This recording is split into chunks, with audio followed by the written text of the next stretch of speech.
matériau qui est constitué d'atomes, avec leurs protons, leurs neutrons, leurs électrons. Et contrairement à d'autres types de matériaux, les électrons, en tout cas ceux des couches extérieures, ils sont libres de se promener d'un proton à l'autre. Et par conséquent, ça va donner de bonnes propriétés de conductivité, que ce soit thermique ou électrique. Électrique par conduction des charges et thermique par conduction de l'agitation électronique, par conduction des flux de chaleur. D'accord? Donc ça, c'est quelque chose que vous pouvez retenir. Ensuite, si on regarde le tableau périodique des éléments, on se rend compte que ce que j'ai encadré ici, c'est tout ce qu'on classe atomes métalliques. Donc ça couvre une grande majorité des atomes. En fait, ils sont vraiment très, très nombreux, ils sont omniprésents. Donc là, je vous ai mis les symboles chimiques de quelques-uns des atomes métalliques qu'on rencontre le plus souvent. Bon, ils ne sont pas forcément à retenir. Enfin, les principaux d'entre eux, je pense, c'est l'aluminium, le magnésium, le titane, le fer, bien sûr, nickel, cuivre, zinc, c'est des choses qu'il faut quand même connaître. Après, il y en a des plus spécifiques, on ne va pas forcément demander de tous les retenir.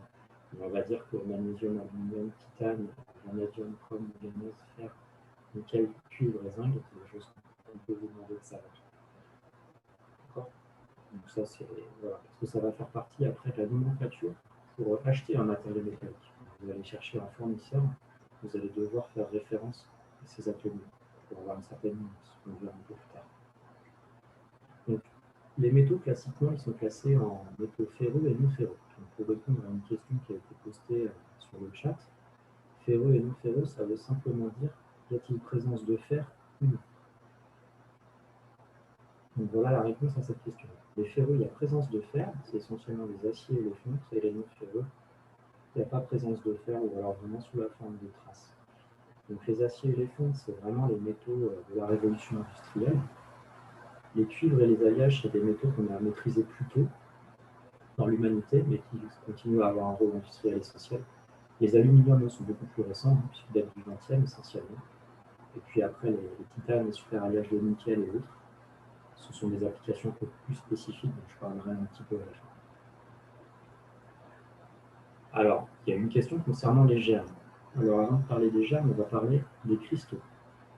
Les atomes, dans un matériau métallique, ils sont organisés sous forme de réseaux cristallins, donc de cristaux. Donc, ce sont des agencements de sphères, si on modélise les atomes en sphères, qui peuvent avoir différentes dispositions. Donc là, je vous ai donné un exemple où je mets des billes sous forme compacte dans un plan, le plan A, et je viens resuperposer par-dessus un plan B. Vous avez vu que je les ai mises en quinconce pour maximiser l'occupation de l'espace.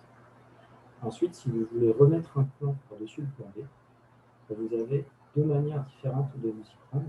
Vous pouvez mettre le plan C de manière à ce que les billes soient non superposées à celles qui sont sur le plan A. C'est ce qu'on voit ici, je ne sais pas si tout le monde le voit bien. Vous pouvez vous arranger pour que ce troisième plan il soit dans la même configuration que le plan A. Donc à une translation près, une translation en dehors du plan de projection. Et ça va donner naissance à différents types de réseaux cristallins. Donc, il en existe plusieurs, ici je vous en ai mis trois principaux. Le cubique centré, donc, vous allez trouver un réseau cubique avec un atome au centre. Le cubique à face centrée, qui est la même chose sans l'atome au centre, avec des atomes au centre des faces. Et l'hexagonal compact, qui est sur une base hexagonale, avec une base triangulaire à l'intérieur. Donc là, vous avez quelques exemples. Le Fe-alpha, c'est la phase alpha du fer, ce qu'on appelle la ferrite. Naturellement, elle occupe un réseau cristallin cubique centré. Le chrome et le molybdène aussi. Le cuivre, l'argent, l'aluminium et le nickel sont plutôt en cubique face centré.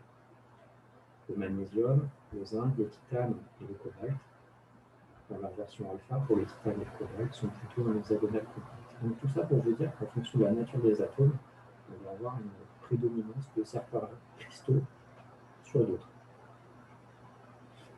Alors, ce qu'on appelle un germe, il faut bien comprendre que si on parle de fonte ou d'acier, au départ, on a un bain, on vient mélanger du minerai de fer avec des oxydes de fer et de la coque. La coque, c'est un matériau qui est issu du charbon. Il contient beaucoup de carbone. Donc, on vient mélanger ça dans un haut fourneau, on porte ces composants-là à haute température et on ajoute de l'oxygène. Et en fait, on vient casser les oxydes de fer pour séparer le fer de toutes les impuretés qui sont autour dans le milieu naturel. On va refroidir ensuite ce mélange doucement. Et en cours de refroidissement, on va avoir formation d'un germe. Alors, ce qu'on appelle un germe, c'est l'auto-organisation par le réseau d'atomes sous forme de cristaux. Ce sont des points dans le haut fourneau où on va avoir amorce, génération d'une microstructure cristalline, qui peut être en fonction de la nature des atomes, sous différentes formes, comme celle que je viens de présenter. On peut remarquer que ces monocristaux, que ce soit le cubique face centré, l'hexagonal compact ou le cubique centré, ils ont une organisation spatiale qui est très hiérarchisée, qui est très orientée. Ils ont ce qu'on appelle un comportement anisotrope.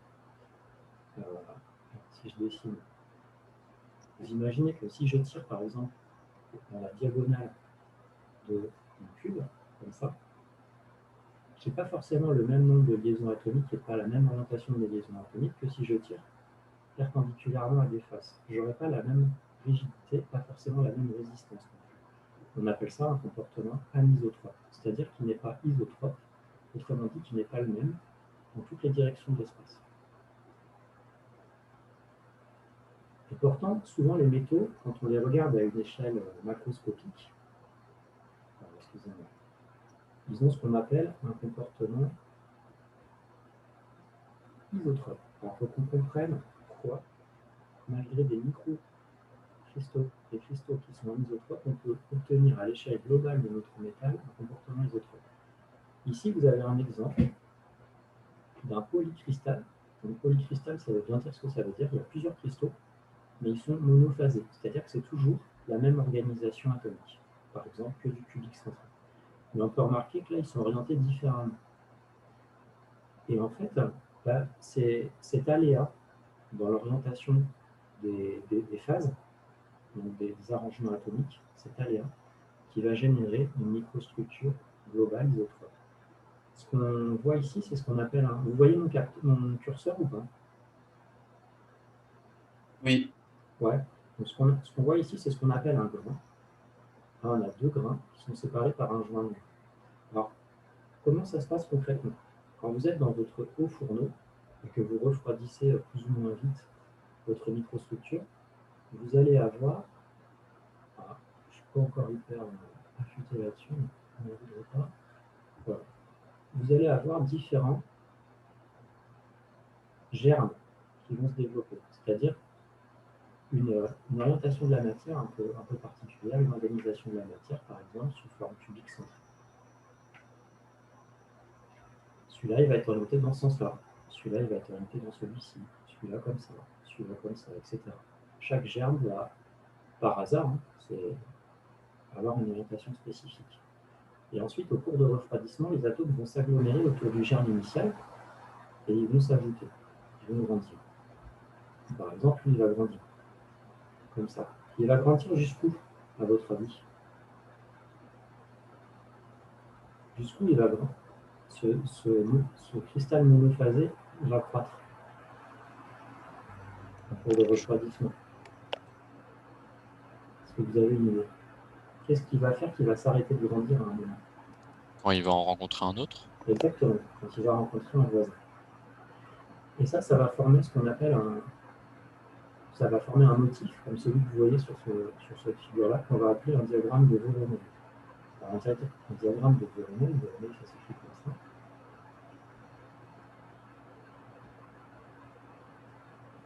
C'est pas très compliqué d'un point de vue conceptuel, c'est beaucoup plus compliqué d'un point de vue mathématique quand on cherche à déterminer les équations.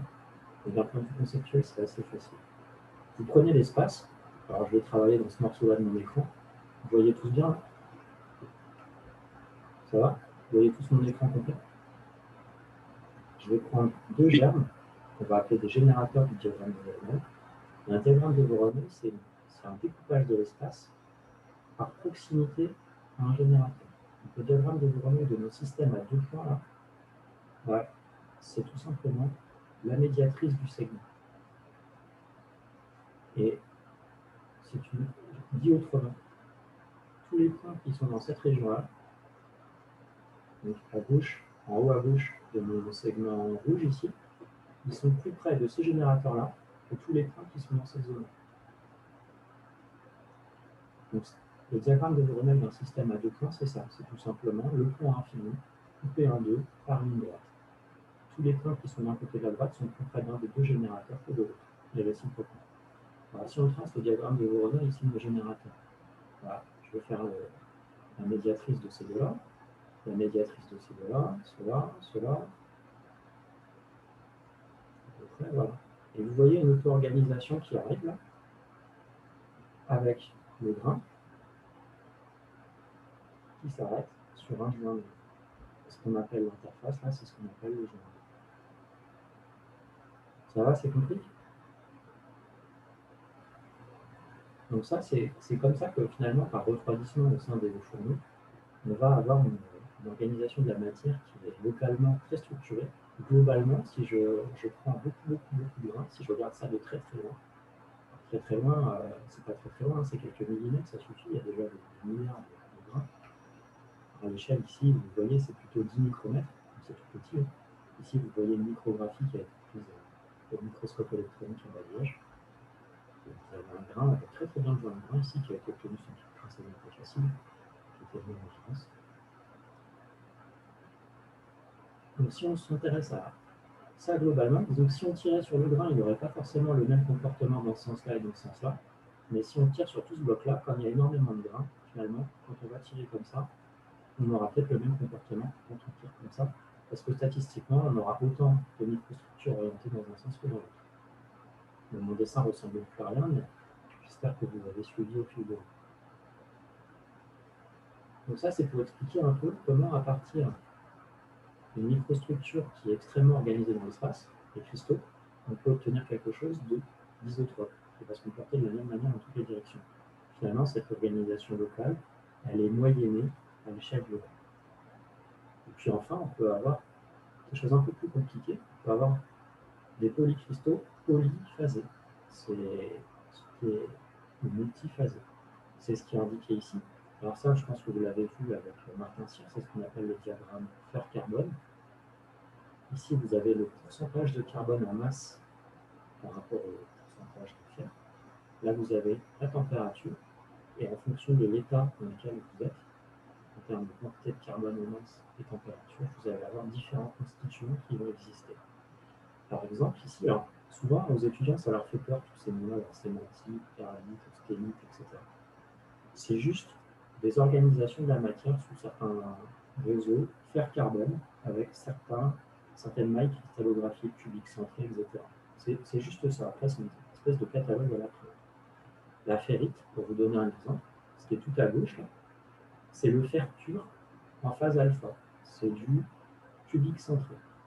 La sémantite, c'est ce qu'on va avoir ici quand on est à 6,67% de carbone, c'est du FE3C. Donc c'est un atome de carbone et 3 atomes de fer. C'est un constituant qui est extrêmement dur, extrêmement cassant. Alors, vous voyez que quand on est au-dessus de 1,7 ou 2%, ça varie un petit peu les définitions. Quand on est au-dessus de 2%, je vais retenir plutôt, de carbone en masse, on a plutôt l'univers des fontes. Les fontes, elles sont facilement moulables, mais elles sont souvent fragiles, elles cassent facilement. Elles ont des particules dures de sémantique en général. Et quand on est en dessous des 2%, on est plutôt sur la phase des aciers. Et là, on a une grande diversité de comportements. Les micrographies que vous avez là, les dessins de principe, c'est pour vous montrer qu'ici, on a un polycristal multiphasé. On a plusieurs cristaux, on le voit, on peut les compter. Et on a plusieurs phases. On va avoir de la perlite et de la ferrite. La perlite étant encore un autre arrangement à fer carbone que la ferrite. La ferrite, c'est, je répète, fer pur en phase alpha. Perlite, c'est du fer et du carbone sous une certaine organisation. Et là, on commence à voir arriver la sémantite. Donc, avec ça, on comprend que quand on passe de gauche à droite, on va vers des alliages plus durs et plus cassants. Et là, quand on va vers la gauche, on va vers de la ductilité, vers des choses plus déformées. Donc ça, c'est extrait d'un livre que j'ai beaucoup utilisé pour préparer ce transparent-là, qui est le Jean-Louis Fanchon, j'en ai montré un petit peu.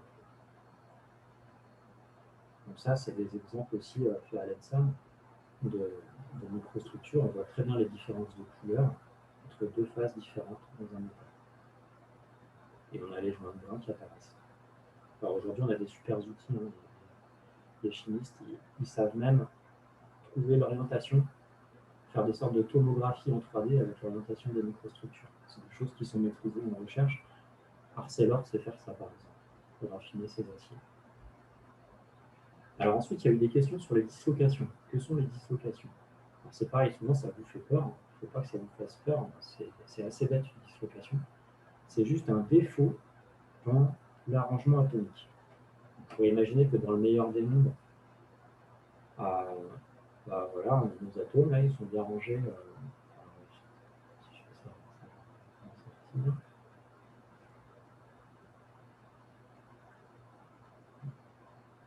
Ils sont bien rangés.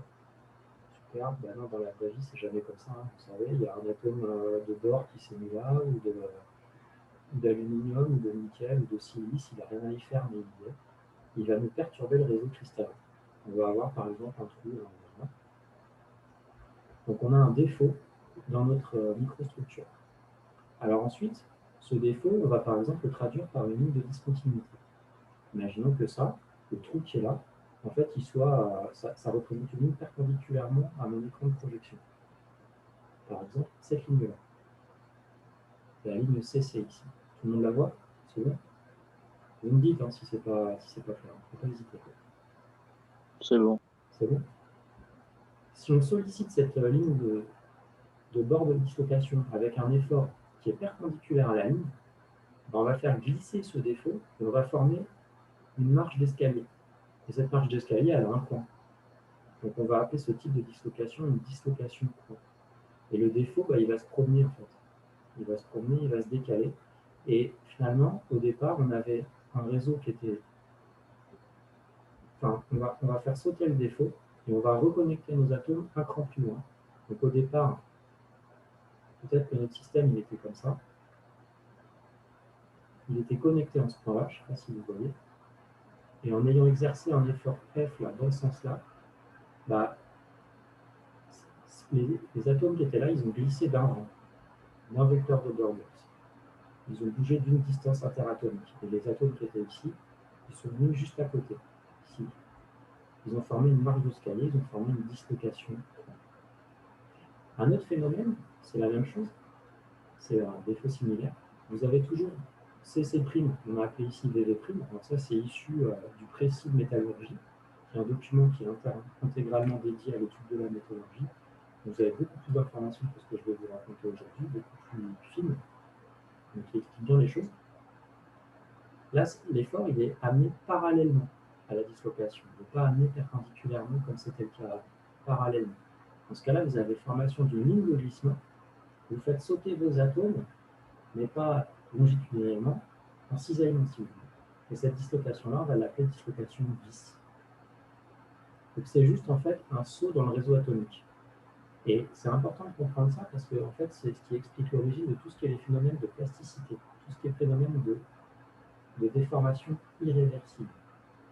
Par exemple, je vais vous donner une illustration. Vous prenez une éprouvette comme ça, une grosse éprouvette. Et puis, vous la sollicitez en flexion comme ça avec un effort. Elle va se mettre comme ça. Elle va fléchir. Tout le monde le comprend, ça. Ça va pour tous? Ça va, ça? Il y a encore du monde? Ouais. Oui. Bah, peut-être que si on regarde localement au niveau atomique, si on fait un gros zoom dans une partie, voilà. Alors, excusez-moi. Si on fait un gros zoom dans ce point-là, peut-être qu'on va voir au départ des atomes qui étaient comme ça, et puis après ils vont être comme ça. Clac. On va avoir sauté, on va avoir fait glisser une dislocation. Parce que sous l'effort de cet effort-là qui cisaille la matière, la matière va avoir pris un saut atomique. Et forcément, quand on va revenir à zéro, notre éprouvette ne va pas revenir dans l'état où elle était comme ça, elle va revenir comme ça. J'exagère, hein, bien sûr, c'est à une échelle beaucoup plus petite. Et on voit que du coup, il y a une déformation résiduelle qui s'est formée, une déformation irréversible, on appelle ça, qu'on ne peut pas restaurer, en tout cas pas facilement. C'est ce qu'on appelle une déformation plastique, par opposition à la déformation élastique qui elle est réversible. Tout ce qui est phénomène de plasticité sur un métal, ça vient de dislocation et de leur côté irréversible. C'est-à-dire qu'une fois qu'on a franchi la marche, là, on peut revenir dans l'autre sens en forçant comme une brute dans l'autre sens, Mais la matière va s'en souvenir, et puis surtout, si on ne revient pas comme on veut de l'autre sens, il nous reste cette distance-là. Comme cette distance-là, elle est intégrée sur des millions d'atomes, des milliards d'atomes, potentiellement, à la fin, ça fait des millimètres, sur une cuvette de l'ordre de quelques centimètres. Vous avez tous fait de la plasticité avec des matériaux plastiques, même si ce n'est pas tout à fait la même chose. Quand vous mangez des sucettes et que vous pliez les bâtons de sucettes, vous faites apparaître ce qu'on appelle une rotule plastique. Vous voyez le bâton qui est blanc, qui blanchit. Ça traduit un changement dans la microstructure du matériau. Et votre bâton, il ne revient pas tout droit, il reste plié. Vous avez plastifié. Si vous prenez un bout de tôle mince, c'est pareil, c'est assez facile de plastifier une tôle en acier sur des très minces. Donc, le phénomène qui est derrière ça, ce sont les dislocations. Je suis revenu.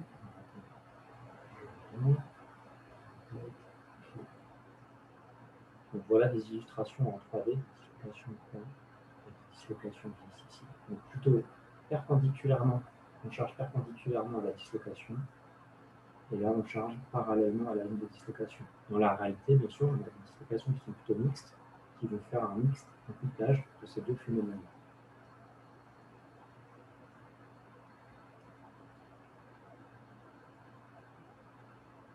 Alors, on continue. Maintenant, si on veut avancer de les connaissances des métaux, il faut que je vous présente quand même quelques notions ingénieurs. Donc, les notions ingénieurs, c'est les notions qui vont nous permettre de caractériser un peu le comportement mécanique des matériaux. La notion de déformation, d'abord. La notion de déformation, c'est une notion qui est liée au changement de forme de la matière sous sollicitation. Donc, je vous ai fait des dessins tout bêtes. Imaginons qu'ici, j'ai un petit morceau de matière et que je viens de tirer dessus. Alors, on comprend qu'elle va s'allonger sous l'action mécanique que j'impose. Et potentiellement, elle va se restreindre aussi, elle va se rétreindre. Alors, le rétreindre, on appelle ça l'effet de Poisson. Il se restreint comme ça, effet de Poisson. Du nom de la personne qui l'a identifié, comme un poisson, ça s'écrit. Et c'est traduit par le coefficient de Poisson. Le coefficient de Poisson, il est écrit ici. C'est le UTL.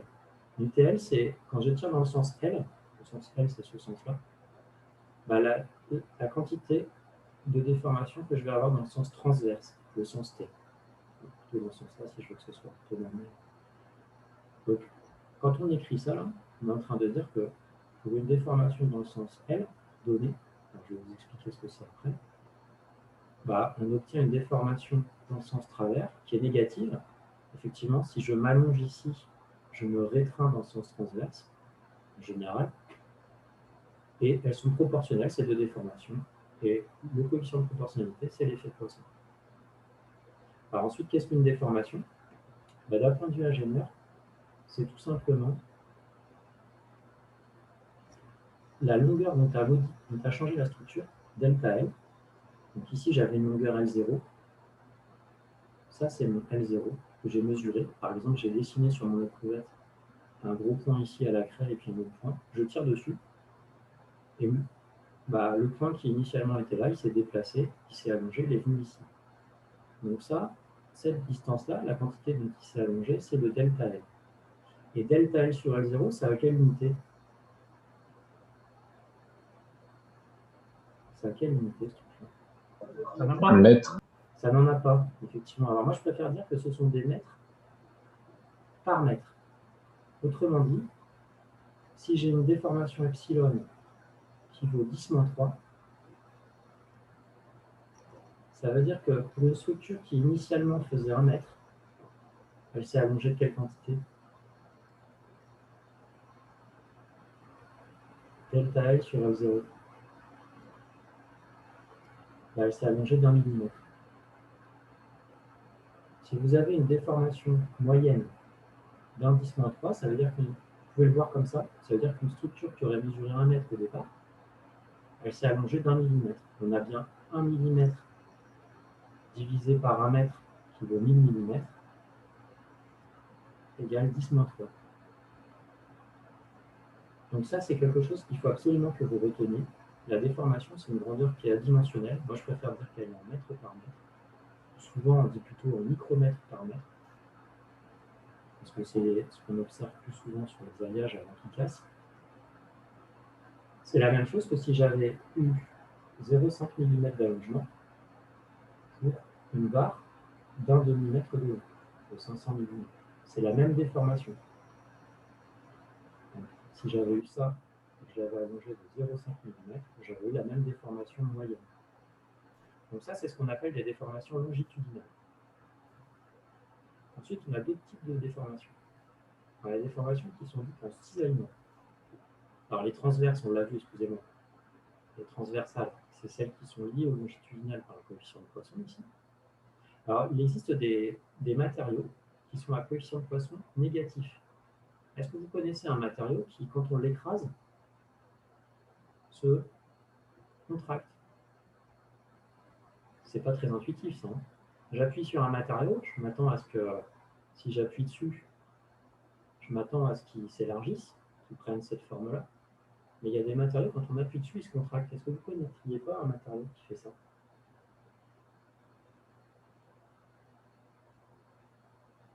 Des idées? Le matériau viscoélastique. Alors, la viscoélasticité, c'est autre chose. C'est que quand on a de la viscosité, ça veut dire qu'il y a un temps entre le moment où le matériau réagit et le moment où tu l'as sollicité. Les groupes méthyl? Je ne sais pas, clairement, pour répondre à ta proposition. Je ne sais pas si les groupes méthyl ont un comportement à coefficient de Poisson négatif. Alors, pour les amateurs de vin, comment est-ce qu'on ferme les bouteilles de vin? Avec quoi? Liège. Avec du liège. Et en fait, c'est parce que c'est un coefficient, enfin, c'est un matériau qui a un coefficient de Poisson négatif. Vous appuyez dessus, vous le comprimez. En fait, il se contracte. Du coup, il rentre dans le goulot de la bouteille. C'est un exemple de la vie quotidienne, si vous voulez. Enfin, avec modération, bien sûr. Ok. Donc ça, c'est un exemple de matériau qui a un coefficient de Poisson négatif, qui n'est pas forcément très intuitif. Bon, la dernière type de déformation dont je voulais vous parler, c'était les déformations de cisaillement. Celles-là, elles sont un peu différentes. Alors, je vais nettoyer un peu mon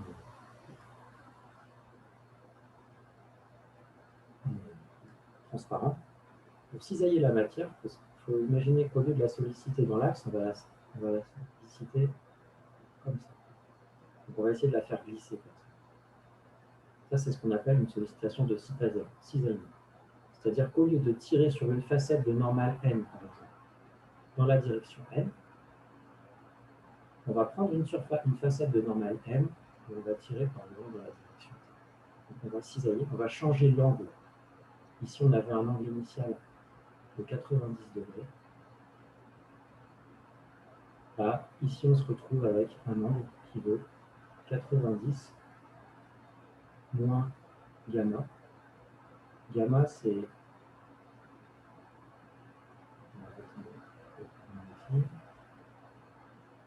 cet angle-là. Plus celui-là, c'est ce qu'on appelle la déformation de cisaillement. C'est un changement angulaire. Et un truc qui est intéressant avec le cisaillement, c'est que cisailler la matière, c'est la même chose que tirer dessus et comprimer à 45 degrés.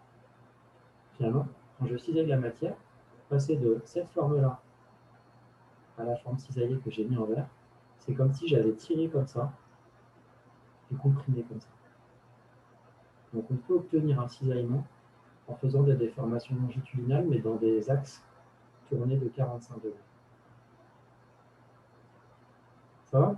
Pour cette notion de déformation, donc ce qu'il faut absolument vous retenir, c'est que la déformation, c'est une variation de longueur ramenée à une longueur initiale pour ce qui est longitudinal, et que c'est une variation angulaire pour la partie cisaillement. Et c'est donc adimensionnel, parce que des radians, c'est adimensionnel, et des mètres par des mètres, c'est adimensionnel. Vous verrez un peu plus tard, dans la suite de vos études, des objets mathématiques qui sont appelés des tenseurs, qui sont bien adaptés à la représentation de ce genre de choses. Alors, on va continuer.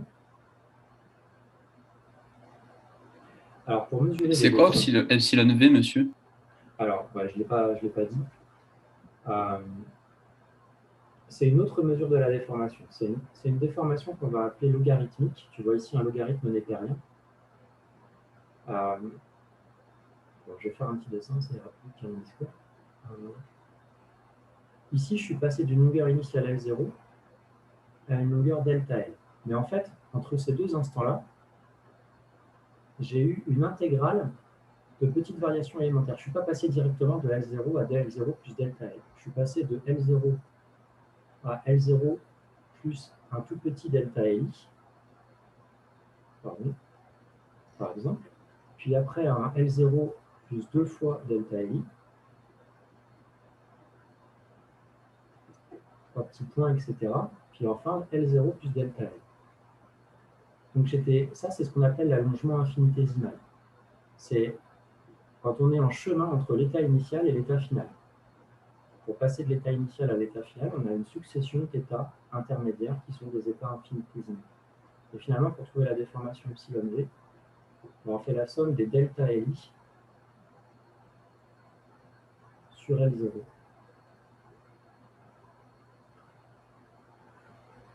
Et en fait, on peut démontrer que ça, c'est Ln de 1 plus delta L sur L0. Mais je ne vais pas le faire ici. Ok. C'est un peu. Disons que ça, c'est, si tu veux, ça c'est dx sur x. Et vous savez que la primitive d'1 sur x, c'est ln de x. Ouais. Donc, ça fait ln de x qu'on va intégrer entre L0 et L0 plus delta L. Donc ça fait ln de L0 plus delta L moins ln de L0. Autrement dit, ça fait ln de L0 plus delta L sur L0. Ça, si tu regardes bien, ça fait ln de 1 plus epsilon n, la déformation qu'on appelle nominale. Ça, on l'utilise surtout pour les matériaux qui subissent des grandes déformations, c'est-à-dire qui ont des grands allongements. Ça, c'est ce qu'on va utiliser quand on a des matériaux qui subissent de petits allongements. Par exemple, les matériaux composites vont casser pour des petits delta L sur L0, pour des petits niveaux de déformation. Donc, ce n'est pas tellement utile d'aller là. Certains métaux, eux, au contraire, vont pouvoir s'allonger longtemps. Donc, on va plutôt utiliser ce genre de mesure de la déformation. Bon, ça, c'est beaucoup plus technique. Vous le verrez en M2 aussi. Les subtilités qui sont là. D'accord? Mais pour répondre à ta question, il y a plusieurs manières de définir la déformation. Elle n'est pas unique. Il y en a une infinité même pour aller clairement. Disons que pour le moment, vous, ce qu'il faut que vous reteniez, c'est qu'une déformation longitudinale, c'est quand on prend de la matière, on tire sur une facette d'une normale donnée dans la direction de la normale, et c'est un allongement ramené à une longueur initiale, donc c'est adimensionnel. Et pour une déformation de cisaillement, on vient modifier l'angle, on vient déformer angulairement notre système, et c'est une variation d'angle. C'est adimensionnel aussi. Donc ça, il faut le retenir, et ça, il faut le retenir. Et vous pouvez retenir aussi Poisson, qui est le lien entre les deux déformations longitudinales, c'est-à-dire longi et transverse. Ça marche? C'est bon tout ça? Vous êtes toujours à temps? Oui. Ouais, c'est Oui, toujours là. Ouais, ça marche. Alors, comment est-ce que concrètement dans la vraie vie on mesure une déformation? Oui. Pour ça, on utilise des capteurs. Donc, on en a différents. Les premiers, c'est ce qu'on appelle des jauges de déformation. Alors, vous verrez des fois des gens appeler ça des jauges de contrainte, mais c'est des conneries, hein, ça mesure une déformation. En fait, ça mesure pas vraiment une déformation, ça mesure plutôt un changement de résistivité électrique. Alors, voilà des exemples de jauges de déformation. Ce sont des fils de Constantin. Le Constantin, c'est un alliage qui est très peu sensible aux variations de température, qui se dilate très peu, qui sont organisés sous la forme d'une grille, comme une matrice. Enfin, je vais vous dessiner. Par exemple, vous allez avoir ici une prise électrique, une autre. Là, vous allez avoir une grille comme ça, avec beaucoup d'allers-retours. Je dessine mal, mais c'est un schéma de principe. Ce capteur-là, cette jauge de déformation, vous allez la coller sur la pièce que vous souhaitez mesurer, donc vous souhaitez mesurer la déformation. Vous la collez avec une colle très costaud, une colle époxy en général, pour avoir une bonne liaison de matière. Quand vous allez coller ça sur une pièce ici, là, si vous tirez dessus, elle va s'allonger, votre pièce. Du coup, comme vous avez collé de manière très costaud votre capteur sur la pièce, les fils de cuivre, là, ils vont s'allonger aussi. Et vous savez que la résistivité électrique, la résistance électrique d'un conducteur, c'est ρL sur S. La résistivité électrique fois la longueur sur la section du fil. Donc la longueur va s'allonger, la section de passage va diminuer, la section du fil en Constantin, par effet de Poisson, va se réduire. Vous allez augmenter la résistivité de votre capteur. Et ça, vous êtes capable de le mesurer avec un petit dispositif électrique. Donc finalement, vous mesurez une variation de résistivité sur votre capteur qui vous donne une image de l'élongation de votre capteur local. Donc ça vous donne une idée de la déformation locale. Et ce sont des capteurs qui sont étalonnés. Donc là, on est capable de mesurer une déformation dans ce sens-là, dans ce sens-là et dans ce sens-là. Autrement dit, on va pouvoir avoir du longit, du transverse et du cisaillement. On appelle ça une rosette à 45 degrés ici, puisque les directions sont inclinées à 45 degrés. Ça, c'est un capteur uniaxial, c'est un peu celui que j'ai dessiné. Ça, c'est un capteur biaxial. Donc ça, c'est une technique qui existe depuis 75, 100 ans à peu près. Je n'ai pas la date exacte, mais voilà, ça revient 70, 75. Une technique qu'on utilise aussi, qui est peut-être plus facile à comprendre, c'est ce qu'on appelle un extensomètre. Un extensomètre, c'est le dispositif qui est dessiné là.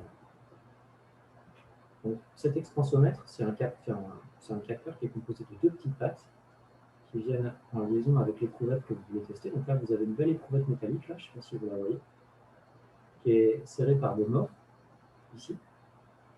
Vous allez voir un essai, je vais vous montrer un essai de traction tout à l'heure. Et on vient tirer dessus. Donc en tirant dessus, elle s'allonge. Et les pattes, là, souvent, elles sont tenues par un élastique. Donc elles sont bien solidaires. Donc, quand l'essai va se produire, votre extensomètre il va prendre cette forme-là. Les pattes vont s'écarter.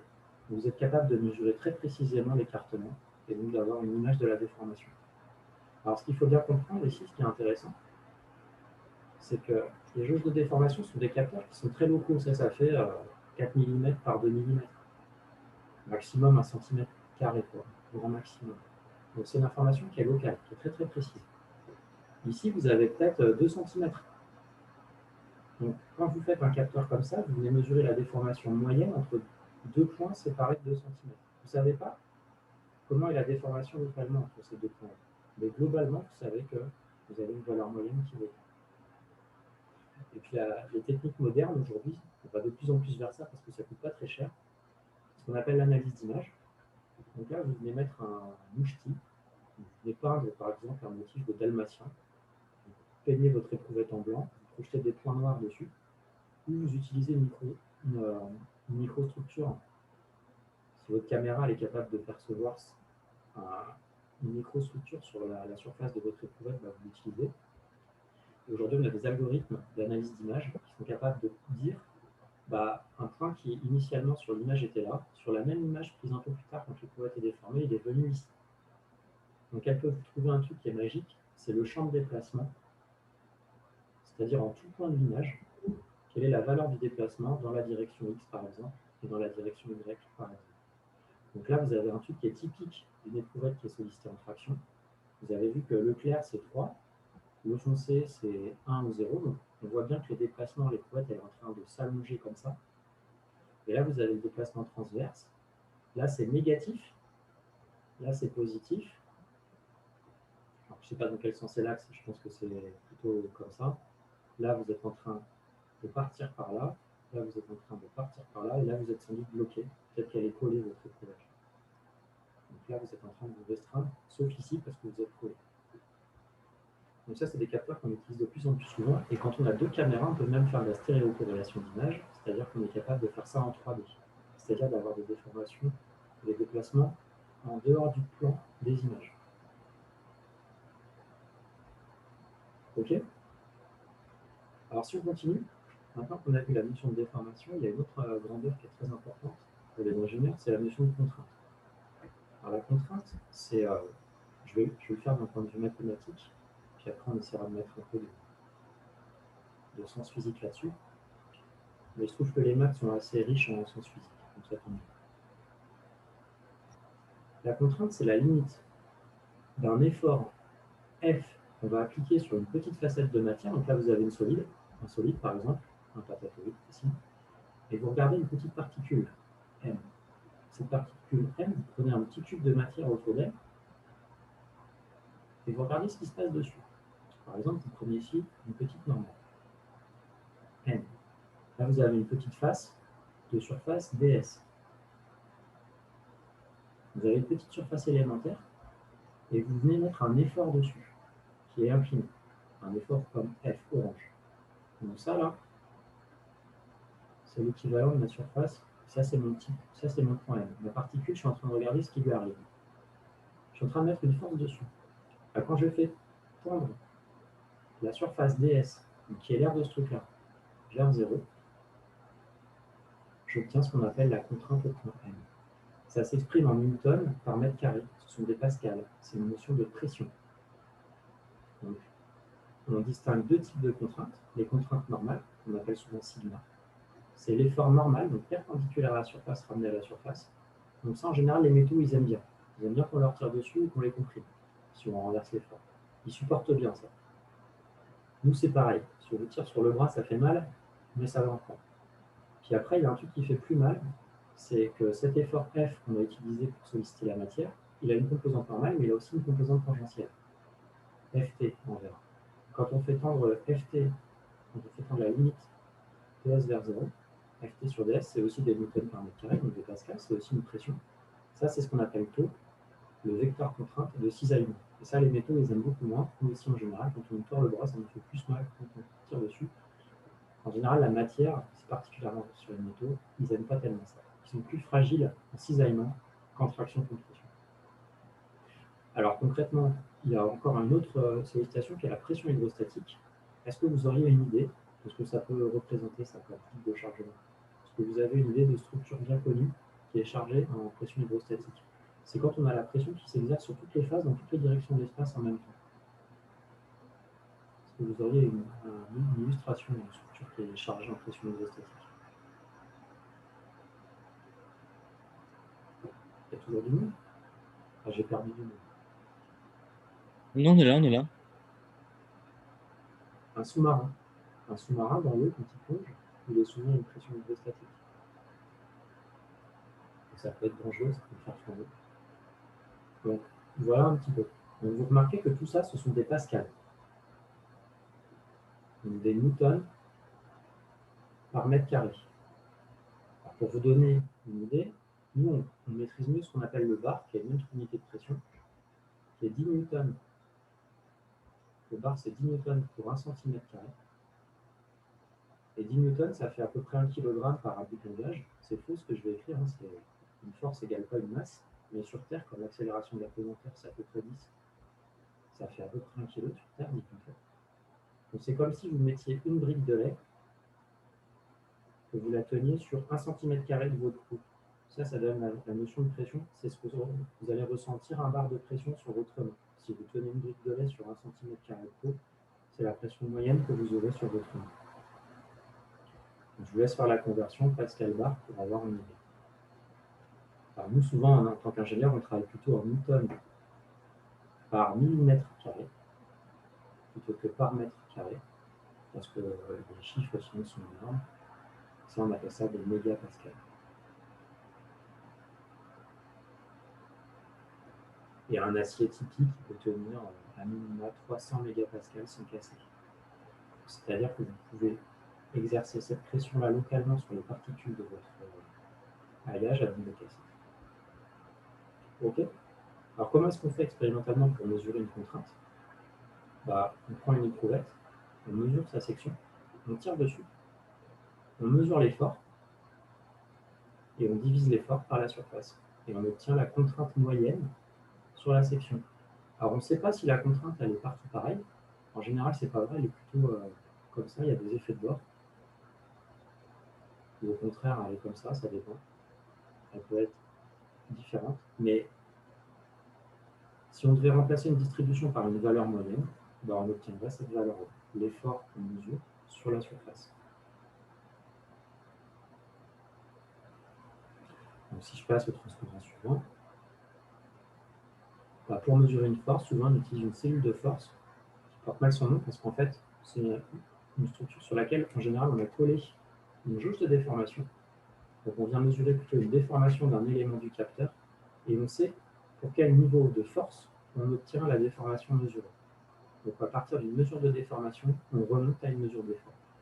C'est souvent la technologie derrière.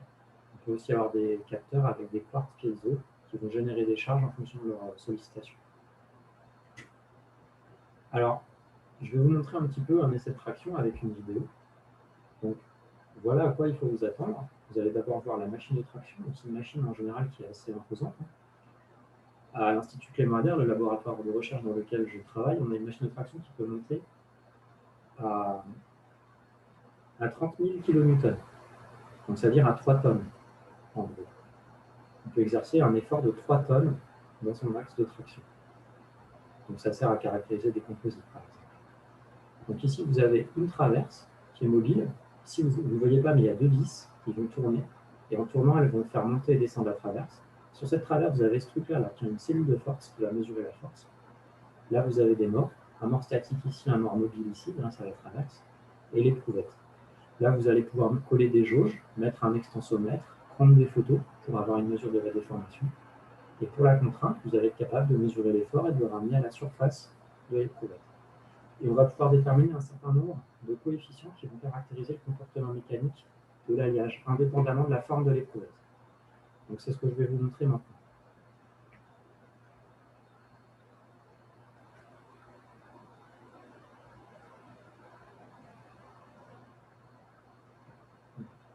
N'hésitez pas à me dire si ce n'est pas clair. Vous voyez mon écran toujours? Nickel. Donc là, vous avez une belle machine de traction, ça vous donne un peu une idée des dimensions. Bon, c'est une petite, hein, pour dire les choses. Elle n'est pas énorme, celle-là. Ça va être une 10 kN, c'est-à-dire à peu près 1 tonne de capacité de traction. Donc vous voyez le L0, les gens ont dessiné des traits pour mesurer L0, le diamètre initial, donc ils vont pouvoir calculer la surface initiale et la longueur initiale. Vous voyez que c'est une éprouvette cylindrique qui se termine par des filettages et elle va être placée entre morts taraudés. Là, vous avez le déplacement de la traverse.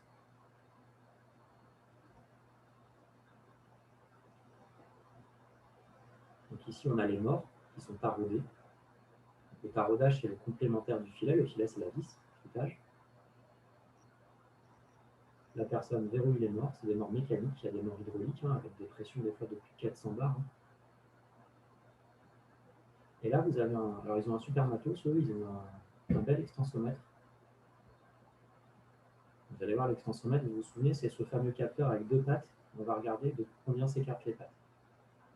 Donc il est robotisé, il y a beaucoup de sous. Et ils vont venir pincer l'éprouvette en 2 points. Et c'est le fameux L0 qui a été présenté avant. Et maintenant, regardez sur ce graphe, on va mesurer les efforts avec la cellule et un allongement en position avec, on peut mesurer la position de la traverse, si vous voulez. Les gens vont tirer dessus, vous allez voir que pour tirer dessus, forcément, l'effort il va monter petit à petit.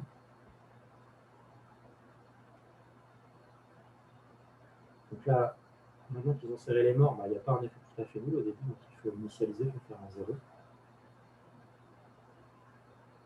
Voilà, et là c'est parti. Donc là, on a l'effort qui monte. En parallèle, en temps réel, on a la courbe de réponse qui s'affiche. Donc il y a un truc qui est assez notable, c'est que l'effort il est proportionnel à l'élongation.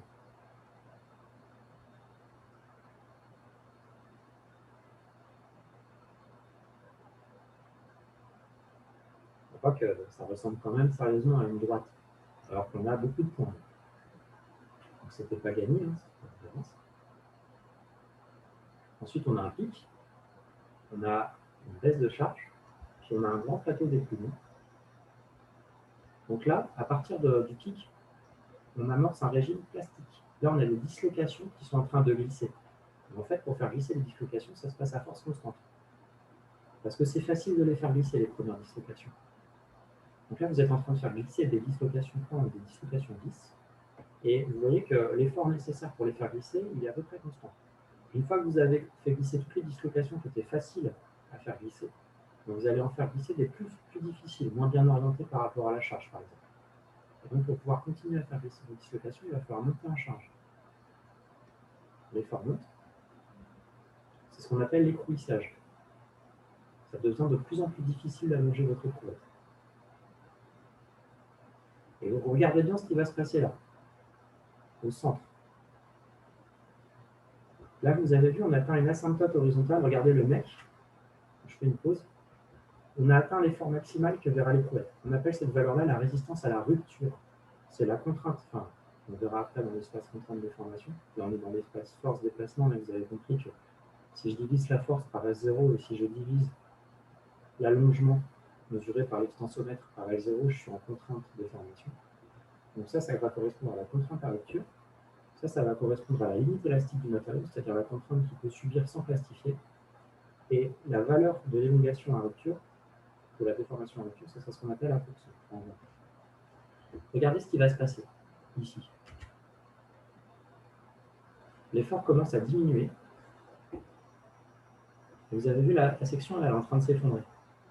Elle est en train de diminuer. On a ce qu'on appelle une localisation de déformation plastique. Finalement, la matière qui est là, elle ne travaille plus. Tout se passe ici. Lui, c'est un peu le point faible, si vous voulez, et pas de chance pour lui, comme il est en train de céder, ses petits copains, ils se relâchent, et lui, il prend tout dans la tête. Donc là, c'est la localisation de déformation, et tout d'un coup, vous allez voir, bam, vous avez rupture fragile. Donc, là, l'effort, elle passe brutalement d'une valeur importante à 0, et là, vous avez rupture fragile de l'éprouvette. Ce qu'on a, ce phénomène-là, on appelle ça la striction, S-T-R-I-C-T-I-O-N, la striction. Et il commence à apparaître à partir du moment où l'effort est maximal, dans cette phase-là, qui est une phase de localisation de déformation plastique. Jusqu'à avant là, la matière, elle voit à peu près la même chose partout. À partir de ce point-là, c'est essentiellement la zone la plus faible qui va prendre tout dans la tête et qui va monter. Donc, à partir de cette courbe-là, je vais avancer un peu plus vite.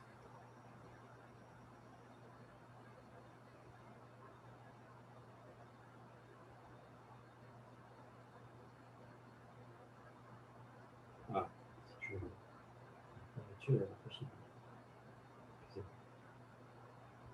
Donc, voilà notre belle courbe force déformation. Nous, on sort les courettes, on regarde ce qui se passe. Donc, on a l'effort limite élastique, le haut, le bas, lower, upper, enfin high, low, l'effort maxi.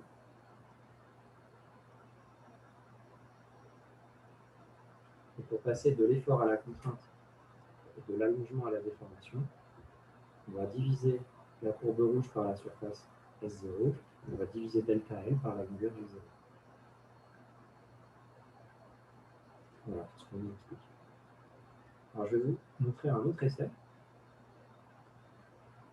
Donc, vous voyez, alors le DU là, c'est la surface ultime, ça va mesurer la striction. On va en reparler un peu plus tard.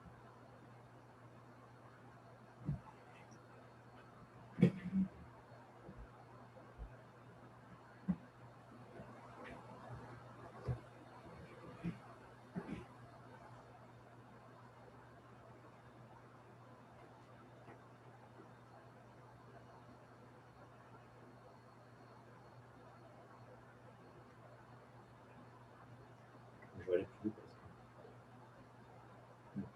Vous voyez qu'on a aussi un comportement élastique ici et plastique après, mais on n'a pas le phénomène qu'on avait ici.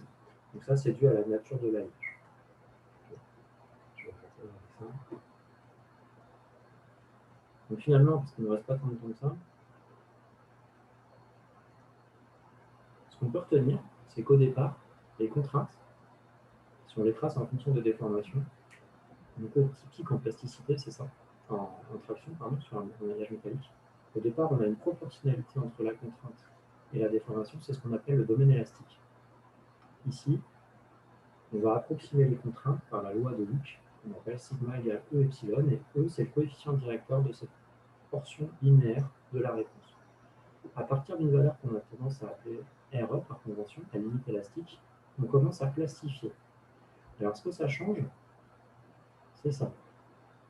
Jusqu'à ce point-là, si vous relâchez, c'est-à-dire que vous chargez ici puis vous revenez, vous allez revenir à l'état initial. Donc votre éprouvette, elle n'aura pas de trace. Par contre, si vous dépassez ce point-là, par exemple, vous chargez juste ici, quand vous allez relâcher, il faut bien comprendre que vous avez déplacé des dislocations dans ce morceau-là, mais vous n'avez pas cassé les liaisons atomiques, vous n'avez pas cassé de liaisons métalliques. Donc quand vous allez revenir, comme ce sont les liaisons qui font la rigidité de la réponse, vous allez revenir avec une courbe qui est parallèle à la première.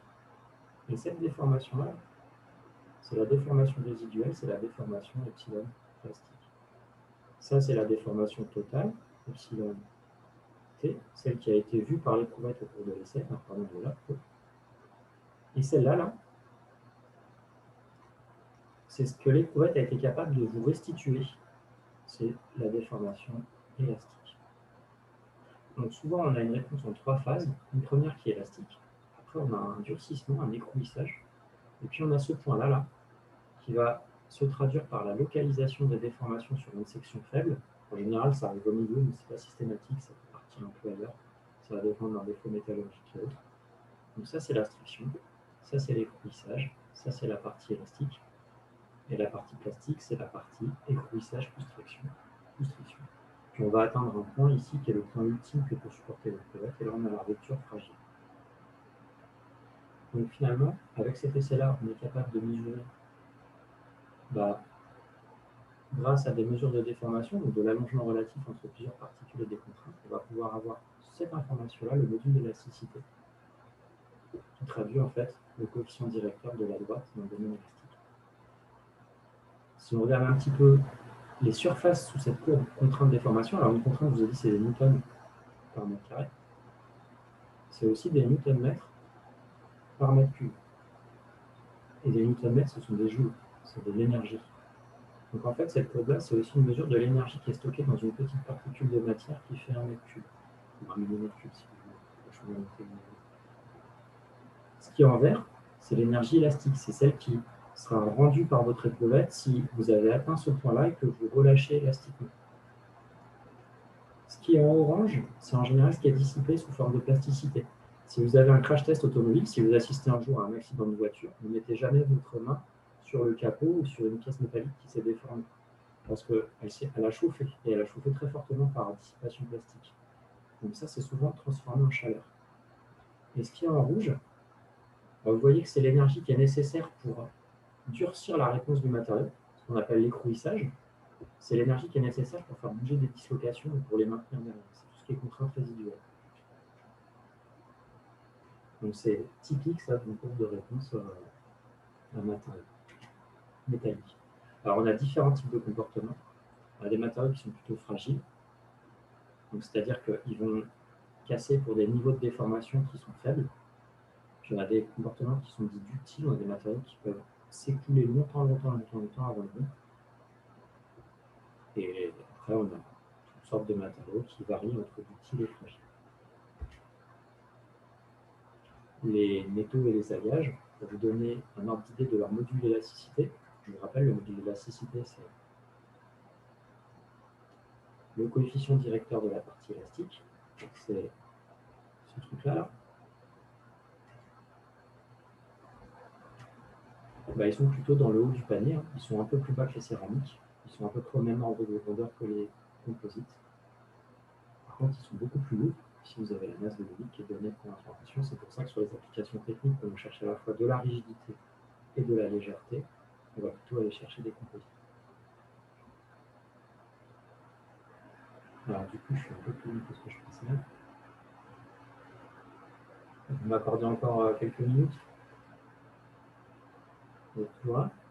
Oui. Oui, nickel. Ouais. Alors je suis désolé, c'est pas évident de se caler à distance. La limite d'élasticité, vous vous souvenez, la limite d'élasticité, c'est cette grandeur-là. C'est la contrainte que le matériau peut subir sans passer dans son domaine irréversible, c'est-à-dire la contrainte qu'il peut atteindre en revenant à son état initial. Si on dépasse cette valeur-là, après c'est terminé, il y aura une marque dans l'histoire, il s'en souviendra, c'est comme une cicatrice si vous voulez. La limite d'élasticité des métaux, elle est pareille, plutôt dans le haut du panier. Elle est en général plus basse quand même que celle des céramiques, ou même que celle des composites qui sont ici, pour un prix qui est moyen. Et enfin, l'allongement A%, la résistance à la rupture. Alors, l'allongement A%, c'est ça. C'est le LU, la longueur ultime, moins L0 sur L0 fois 100.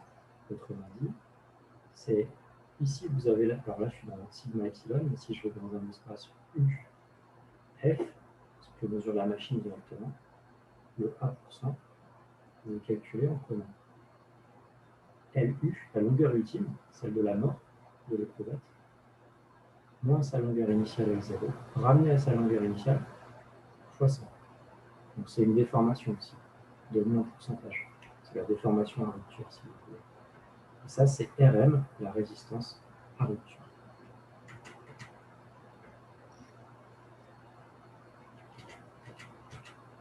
Alors, ça, c'est des caractéristiques que vous devez connaître. Module d'élasticité, limite élastique, limite à rupture, allongement en pourcent. C'est des choses que n'importe quel ingénieur de génie mécanique doit connaître. Ensuite, il y a différentes propriétés qu'on peut aller chercher sur un métal ou sur un matériau en général. Il y a ce qu'on appelle la résilience. La résilience, donc je vais aller vite. Je vais terminer juste avec les propriétés rapidement. C'est la capacité d'un matériau à résister à un choc. Donc, pour caractériser ça, on prend des éprouvettes entaillées, par exemple avec une entaille en forme de U ou en forme de V. On vient poser les éprouvettes là. Alors, si je dessine en vue de dessus l'éprouvette, l'entaille elle est opposée au marteau qui va lui faire mal, elle est dans ce sens-là. Le marteau tombe, il vient casser l'éprouvette en deux. Et ce qu'on fait, c'est qu'on mesure la hauteur initiale, la hauteur finale. La différence entre les deux, c'est une différence d'énergie potentielle de pesanteur. Et en fait, c'est l'énergie qui a été mangée par le fait de casser les liaisons atomiques de l'éprouvette sur la section travaillante, ici et là. Plus cette valeur est importante, plus le matériau est capable de dissiper de l'énergie en cas de choc. Donc plus il est ce qu'on appelle résilient. Il va résister au choc. Donc ça, c'est une autre caractéristique qui va nous intéresser pour des applications. Alors, j'en ai un petit, je vais vous montrer rapidement. Un rechamp.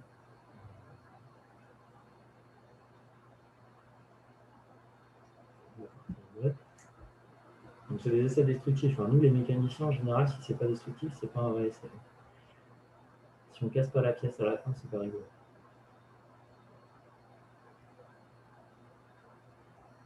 Donc là, on accumule de l'énergie potentielle de pesanteur. Cette liaison-là, elle est de très bonne qualité. Alors, en général, on caractérise les pertes en faisant un essai à vide.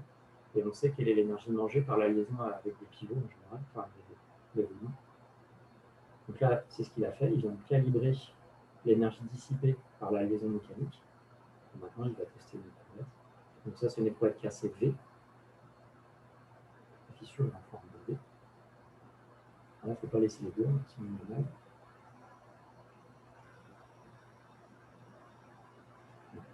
Ici, on teste. Bam. Donc ça va très vite. Elle n'a aucune chance l'éprouvette en général. Et là, voilà, on vous explique la différence des énergies potentielles. Et ici, vous avez le faciès de rupture qui va dépendre de la nature de l'alliage, de ses éventuels traitements dans la masse ou en surface. Dernier phénomène physique dont je vais parler, qui est un phénomène très important et vraiment pas facile à comprendre, qui est la fatigue des structures. Alors ça a été découvert lors du 19e siècle, lors de la révolution industrielle, quand on a eu les premières machines avec des motorisations comme par exemple les trains. Un train, c'est constitué de roues qu'on appelle des bogies. Et quand un train il avance, la roue elle fait beaucoup de tours. Et très rapidement, une roue de train elle va faire des millions de tours. Et le problème qui va se poser, alors il y a eu beaucoup de morts. On a compris le phénomène de fatigue parce qu'il y a eu beaucoup de morts. Il y a eu des morts dans le ferroviaire, dans le naval, dans l'aéronautique. Donc la roue elle fait un tour. Et à chaque tour, la particule de la roue qui est là, elle voit un pic en compression. Boum, je suis chargé. Puis après, sur le reste du tour, elle est déchargée. Puis elle revient. Boum, un pic. Puis à nouveau un pic. Et ça des millions de fois. Et ce qui n'est pas facile de comprendre, c'est que le pic là, si on revient sur la courbe d'avant, il est peut-être à ce niveau-là en contrainte. Il correspond peut-être à une contrainte locale pour la particule de la roue qui est à ce niveau-là. Donc qui est tout à fait acceptable pour la pièce. On n'a pas dépassé la limite élastique. Mais malgré tout, ce qui est vrai globalement pour ma pièce, peut-être que si je zoome, vous vous souvenez, on peut zoomer dans la matière, très fort, et si je regarde localement mon cristal, j'ai mes grains, mes joints de grains, etc., peut-être que ce qui est admissible globalement ne l'est pas localement ici, parce que le grain est mal orienté, la microstructure est mal orientée. Et en fait, c'est ce qui se passe. Vous êtes acceptable d'un point de vue macroscopique, du point de vue de l'alliage homogène, mais localement, au niveau d'un grain, d'un joint de grain ou autre, parce qu'il y a un petit défaut, il y a une rayure par exemple sur la surface, un défaut cristallographique, un défaut métallurgique, vous n'êtes pas acceptable. Et du coup, vous allez initier des mouvements de dislocation, comme en plasticité. Alors, vous allez avoir des petites fissures qui vont se propager gentiment, sans que vous le sachiez, sans que vous le voyez. Alors, c'est ça qui est très traître, c'est qu'en fait, on ne s'en rend pas compte en général quand c'est trop tard. Donc, des fissures qui vont se propager. Puis à un moment, les fissures, elles vont, à force de se propager, vous ne les avez pas vues parce que ça s'est propagé à cœur. Elle se propage, puis tout d'un coup, la section qui reste là, bah, elle est plus suffisante, elle, pour résister à l'effort qui a permis de propager, l'effort qui était aussi long. Et donc, vous allez avoir une rupture fragile. Donc, il y a eu beaucoup de morts dans le ferroviaire au XIXe siècle, au début du XXe, le temps qu'on comprenne ce qui se passait. Il y a eu aussi beaucoup de morts pendant la Seconde Guerre mondiale. Ici, vous avez ce qu'on appelle un Liberty Ship. Ça, c'est les bateaux qui amenaient les GI américains sur les côtes pour les débarquements, etc., ou qui les amenaient des États-Unis en Angleterre, par exemple. Il y a eu énormément de soldats qui sont morts noyés parce que leur bateau il s'est coupé en deux. Alors ici, on a des phénomènes de fatigue parce qu'on a le chargement qui vient de la mer avec les vagues. Donc on a toujours des cycles de charge et décharge au niveau du bateau. On avait des propagations de fissures et ça cassait. Dans l'aéronautique, vous avez des avions qui se sont crashés à cause de ces phénomènes. Alors je vais vous montrer un petit film qui vous illustre un petit peu le phénomène de fatigue. Puis après, on va arrêter.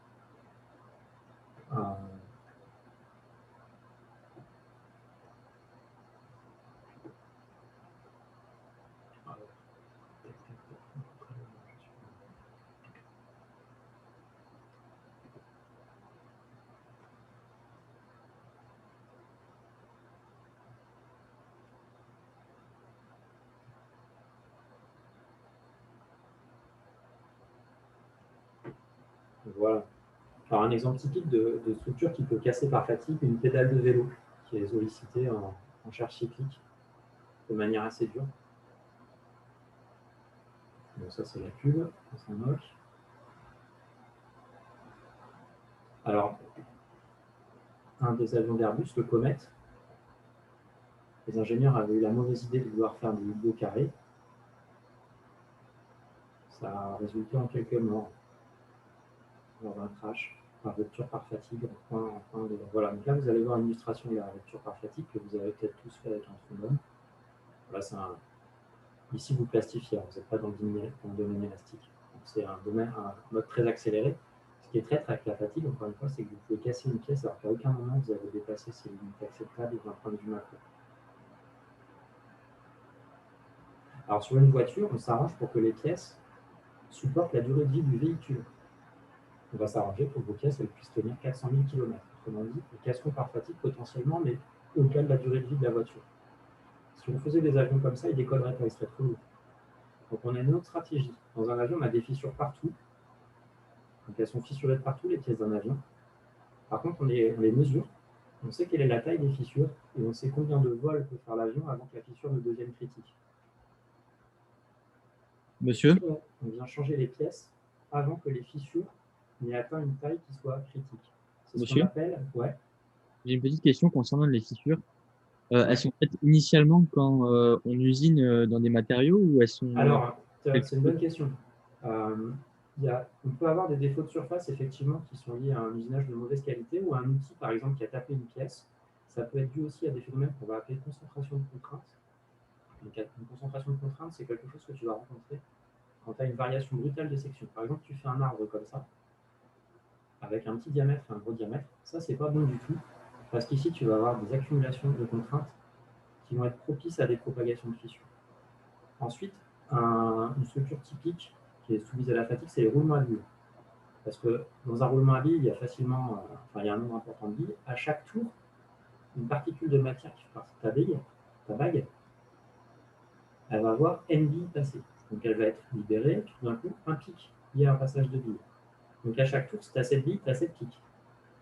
Et ça va générer du cisaillement. Si tu as le moindre défaut métallurgique, donc un défaut par une inclusion d'un atome qui n'a rien à faire là, un joint de grain qui est mal placé, enfin peu importe, un petit défaut, un truc de rien du tout au départ. tes dislocations, elles vont bouger très légèrement localement là où c'est surchargé. Puis elles vont se rassembler les unes les autres. Alors, des fois, il va falloir 10 millions de cycles avant que le défaut il atteigne une taille qui commence à vraiment se propager. Pendant 10 millions de cycles, tu vas avoir des tout petits défauts qui vont être un peu épars, puis après, ils vont commencer à se rassembler. Je te montrerai un petit peu ce qui se passe après, si tu veux, en D'accord. termes d'accumulation des défauts. Merci. Mais pour répondre à ta question, clairement, ça peut être un défaut en surface lié à un problème d'usinage, à un outil défectueux, ou même juste, même sans que ce soit défectueux, à la nature de ton usinage, ça peut être aussi un défaut à cœur métallurgique. D'accord. Donc voici un dispositif qui va solliciter en fatigue une éprouvette. Donc là, c'est une sollicitation de traction-compression alternée. On vient tirer dessus et la comprimer. Alors, soit on fait que de la traction et on revient à 0, soit on fait que de la compression et on revient à 0, soit on tire, on comprime, on tire, on comprime. Ici, c'est ce qui est illustré.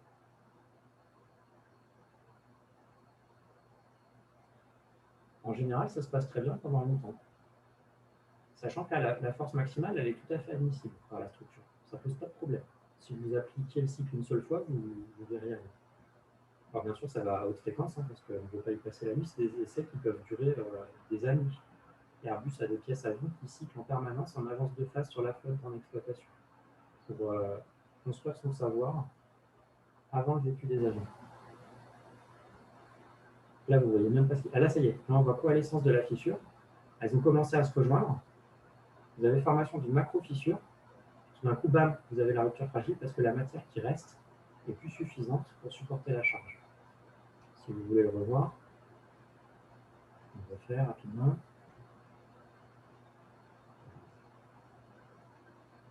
Donc, regardez bien ce qui va se passer. Voilà, là, ça va apparaître. Donc là, c'est les fissures. Ah, ça y est, on la voit. Je ne sais pas si vous la voyez. Vous avez un petit trait noir, là, léger. Les fissures viennent de déboucher en surface. Là, vous ne le voyez pas, mais c'est en train de cycler. La force, elle monte, elle descend, elle monte, elle descend. Là, c'est en train de se renforcer. Puis la section travaillante qui reste, là, elle va être trop faible et elle va casser d'un coup. Une rupture fragile. Et souvent, on a une inclinaison à 45.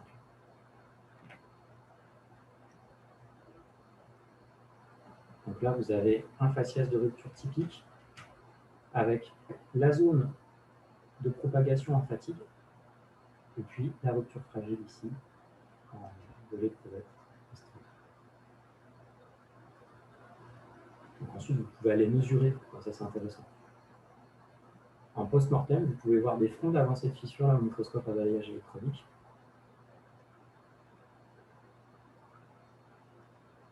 Vous allez voir.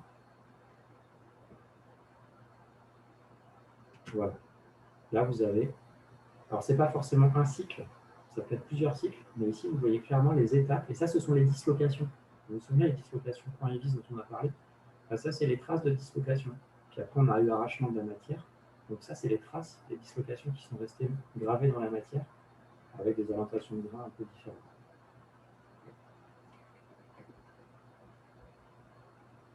Bon, il est déjà un peu tard, on a peut-être marre.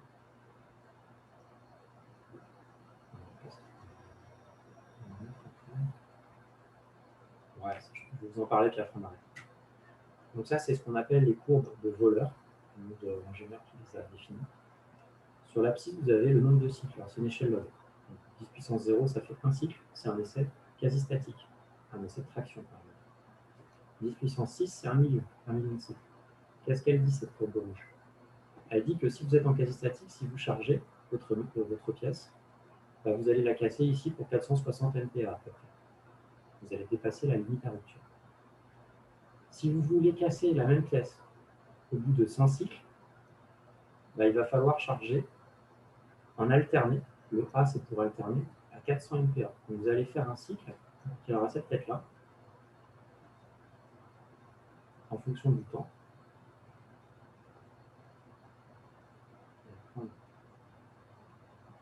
Ici, le temps.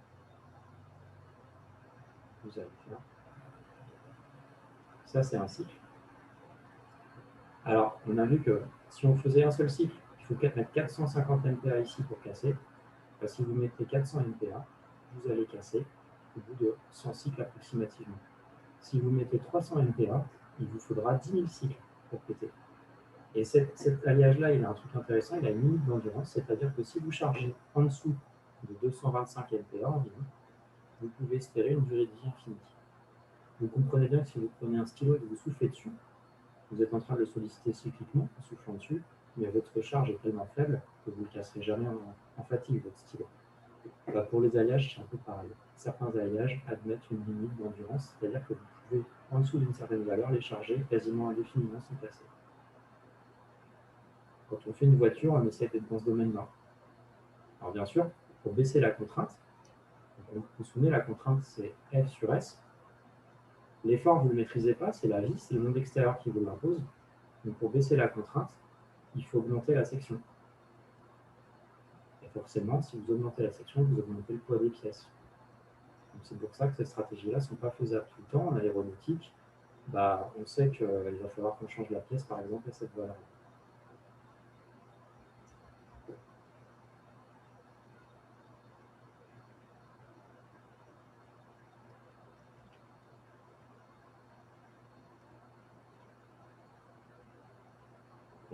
Alors, il y a différentes manières de solliciter. Alors, je vais vous abandonner là, peut-être juste pour terminer. Ça, c'est vraiment la caractérisation des matériaux au sens de l'ingénieur. Je pense que tout ce qu'on a dit là, il faut que vous le maîtrisiez. Ça, il faut le connaître. C'est vraiment important. Et puis ensuite, je vous laisserai lire un petit peu. Ce qu'il faut retenir, c'est au niveau métaux, c'est qu'il y a essentiellement, ça c'est la norme française, voire les normes internationales qui définissent cette séparation-là. Il y a les métaux qui ont du fer, qui sont les aciers et les feutres. Et les aciers et les métaux qui sont non ferreux sont à base cuivre, aluminium, alliage titane, nickel et or. Les aciers, vous pouvez retenir que c'est les métaux qui ont moins de 2% de carbone. Les fonds qui ont plus de 2% et moins de 6,67. Ça, c'est des choses que n'importe quel ingénieur connaît. Ensuite, les aciers sont plutôt plus résistants que les fonds. Les fonds sont plus utilisés pour tout ce qui est fonderie. Donc ça, vous le verrez si vous allez voir les transparents un peu plus tard. Et dernière chose qui est vraiment importante de retenir, c'est que les aciers, on distingue ceux qui sont non alliés, c'est-à-dire qui ont des éléments d'addition, mais en faible proportion, et les aciers qui sont alliés, c'est-à-dire qui ont des éléments d'addition dans des proportions au moins supérieures à 5% pour le principal élément d'addition. Les aciers alliés sont plus techniques que les aciers non alliés. Ils ont de meilleures performances, mais ils coûtent beaucoup plus cher. Et dans les aciers non alliés, plus on augmente le taux de carbone, et plus on a des bonnes performances. En gros, en rapide. Voilà un petit peu les choses. Donc, ça, je vous laisse lire. Et puis, n'hésitez pas à me poser des questions par email ou sur le forum dédié si vous avez des questions. Voilà. Bon, ça a été pour les gens qui ont tenu jusqu'au bout. Oui, parfait. Ouais. Monsieur, Je vous remercie et je vous souhaite à toutes et à tous une bonne soirée. Pour les Monsieur, gens on qui aura- sont en TDJ1 avec moi, on se voit vendredi matin. Oui. Rendez-vous sur Discord. On va faire Discord, ça sera plus efficace que Zoom, Ouais. tout ce qui est échange. Pour les gens qui ne sont pas inscrits, je vais vous copier-coller tout de suite un lien d'inscription. Je vais vous mettre ça dans le chat tout de suite. Alors les autres personnes, ceux qui sont dans les autres groupes de TD, normalement, Alors, je sais que parmi les collègues, il y en a qui vont utiliser Discord, il y en a qui vont utiliser autre chose. Alors, je vais arrêter mon partage d'écran déjà. Moi, je vais utiliser Discord, parce que je trouve que c'est beaucoup plus efficace. Donc, je vais vous filer le lien d'invitation. Celui-là, il n'est pas limité dans le temps, mais il est limité en personnes. Donc, pour les gens qui veulent rejoindre le groupe Discord, allez vite. Je vous demande juste une chose. Ça, c'est pour nous, c'est important. Pour votre pseudonyme, vous mettez prénom en majuscule sur la première lettre, minuscule après, nom en majuscule, et vous mettez TDJ1, TDK3, etc. Enfin, votre nom de TD. Mais je ne sais pas si vous voyez dans le chat, mon dernier post, c'est clairement le nom qu'on veut pour votre login. Sinon, c'est trop compliqué pour nous de gérer le groupe et d'administrer. Donc, je vais vous envoyer le lien d'invitation pour le Discord en dynamique. Ça arrive, laissez-moi un instant. Voilà, c'est le même préfixe. pour les autres. Je vais vous envoyer le lien complet.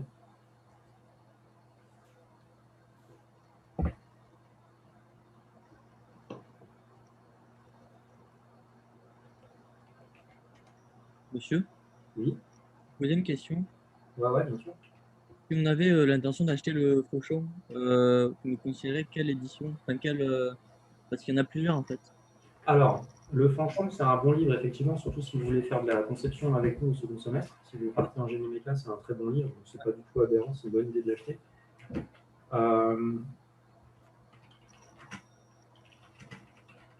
Je vous écris la référence. Merci. Ça coûte une trentaine d'euros, donc c'est pas forcément neutre comme investissement, mais c'est un bon investissement pour tous ceux d'entre vous qui souhaitent continuer en génie mécanique. C'est vraiment un très très bon livre. Alors les éditions, elles sont réactualisées. Moi, j'ai par exemple le 2018-2019 et puis j'en ai un qui doit dater des années 90. D'accord. Concrètement, plus vous avez